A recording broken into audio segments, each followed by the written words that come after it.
Autre forme de ressource qui est menacée, en tout cas que l'on craint qu'elle soit menacée, c'est l'étang de Berre lui-même. Je prends un exemple. En 1821, vous avez un industriel qui veut installer une usine de soude, là où j'ai mis le point rouge, c'est-à-dire sur la saline qu'il possède, c'est la saline de Gaffette, et aussitôt levée de bouclier de tous les pêcheurs de l'étang de Berre, parce qu'on craint que les vapeurs de cette usine ne soient attirées par l'eau et qu'elles entraînent la mort complète de tout ce qui peut servir à la pêche, hein, les poissons, etc. Et pour revenir, pour alimenter, étayer cette réflexion, vous avez un grand propriétaire de la région qui s'appelle le marquis de Galifet, qui explique qu'avant qu'il ne loue son étang d'Engrenier à l'usine Chaptal, eh bien cet étang était, je le cite, empoisonné en muges, anguilles, coquillages, favouilles et peuplé d'oiseaux aquatiques. Et depuis qu'il a loué son étang à l'industriel Chaptal, eh bien, tout a été mort, tué par, je le cite toujours, la liqueur assassine.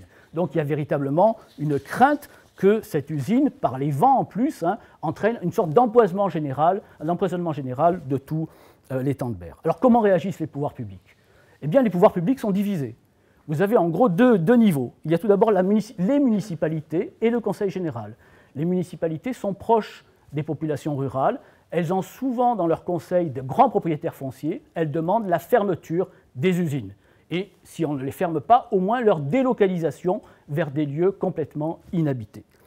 Et puis vous avez l'État. L'État avec son relais départemental qui est le préfet. La position de l'État est ambiguë.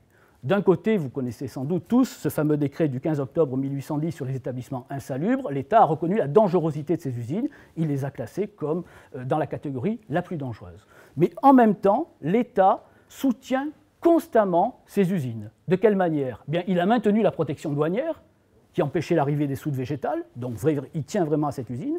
Et dès qu'elles sont contestées, je vous ai parlé de ces manifestations de 1816, eh bien, le ministre de l'Intérieur rappelle au préfet que l'État tient à ces usines et qu'il faut utiliser la manière forte contre tous ces manifestants qui les mettent en péril ou qui les menacent de destruction. Et qu'est-ce qui va se passer? Eh bien, on va voir, par exemple, à l'issue des manifestations dont je parlais tout à l'heure, des agriculteurs être arrêtés et condamnés à des peines de prison. Même chose à Saint-Mitre, par exemple, j'évoquais tout à l'heure cette descente pour déboucher la galerie du Pourrat.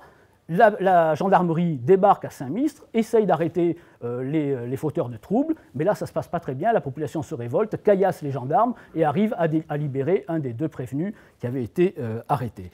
Bon, malgré tout, la fermeté affichée par l'État va permettre de ramener le calme par rapport aux violences contre les usines.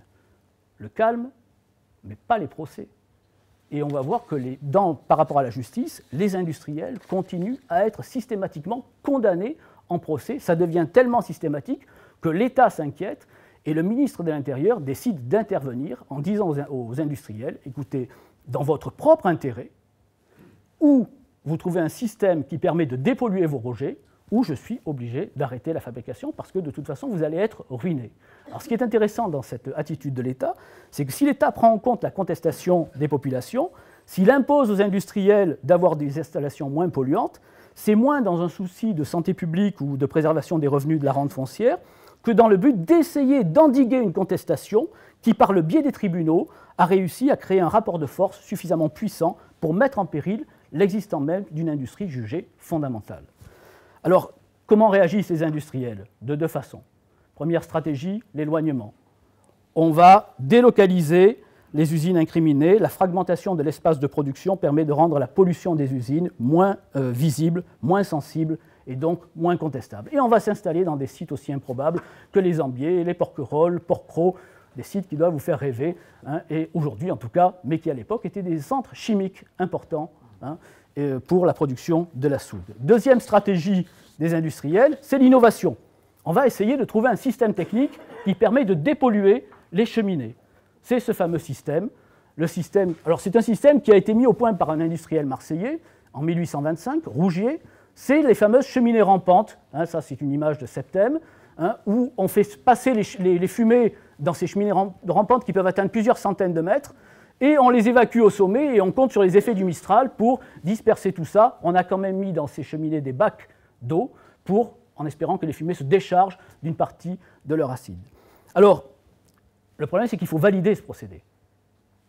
le préfet a créé un comité spécial, le Conseil de salubrité publique, en 1825, et ce comité expérimente le procédé, et il considère, je le cite, « Il suffit que le sieur Rougier c'est l'inventeur, hein, entretienne son appareil dans l'état où nous l'avons trouvé pour faire cesser ou faire rejeter comme injustes les réclamations qui seraient présentées par les habitants et les propriétaires du voisinage. » À partir du moment où il a un avis d'un comité d'experts, le préfet s'appuie sur cet avis pour dire que désormais, toutes les usines qui seront équipées de ce procédé ne pourront plus être poursuivies dans les tribunaux. Et de fait, qu'est-ce qui va se passer?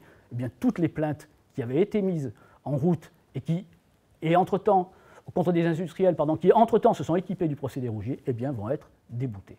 Et les industriels vont être sauvés par cette décision du Conseil de salubrité publique qui a permis au préfet de redéfinir les bases de la contestation juridique à l'encontre des industriels.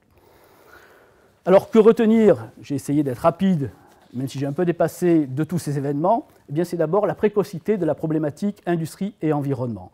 Dès le début du XIXe siècle, cette problématique apparaît comme un des éléments majeurs de la relation entre les industriels de la chimie et les sociétés dans lesquelles ils tentent de développer leur activité.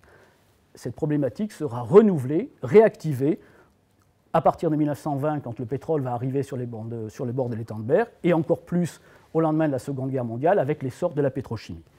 Dès cette époque aussi, on a presque toute la panoplie possible des formes de contestation de la part des populations. De la pétition jusqu'au mémoire, jusqu'à la menace et la manifestation à l'encontre de ces usines.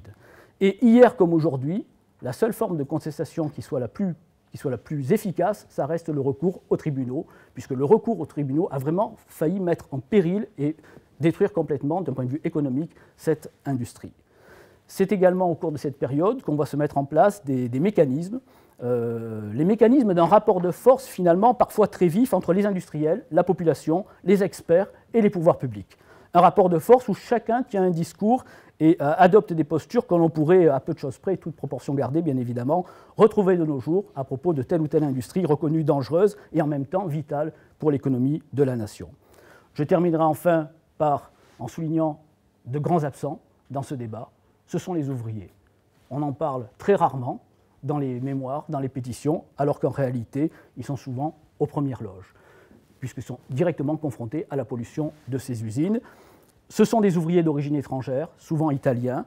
Ils n'ont pas de biens fonciers à défendre. Ils se trouvent donc en quelque sorte, à cette époque-là en tout cas, en dehors, exclus du champ de la justice administrative, alors qu'en réalité, ils en sont les premières victimes. Tout ça changera bien évidemment lentement, progressivement, mais quand même à la fin du XXe siècle. Je vous remercie et excusez-moi d'avoir été si rapide, mais j'ai un certain nombre de choses à vous dire.